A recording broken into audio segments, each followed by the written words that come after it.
امیر خان متقي ویلي چې هند کې د افغان محصلینو ستونزې به ډېر ژر حل شي. په سلامونو مو هرکلی کوم، زموږ یوټیوب چینل ته پخیر راغلی.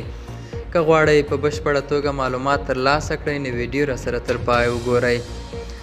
په هند کې افغان محصلینو له حکومت غوښتي چې د ویزو ستونزه یې حل کړي. د بهرنیو چارو وزارت له لوري په خپره شوې اعلامیه کې راغلي چې د بهرنیو چارو سرپرست وزیر امیر خان متقي نن د خپل کار په دفتر کې له هغو محصلینو سره کتلي چې په هند کې د بورسیو له لارې پوهنتونونو ته بریالي شوي، خو د ویزو د ستونزې له امله تر دې دمه خپلو زده کړو ته نه دي حاضر شوي.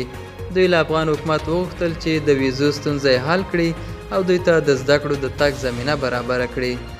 متقي ژمنه کړې چې دوی د افغان محصلینو د ستونزې حل ته ژمن دي او ژر به په دې برخه کې عملي هڅې پیل کړي. دا وه زموږ نننۍ چمتو شوې ویډیو. تر بیا ښه وخت، ښې چارې.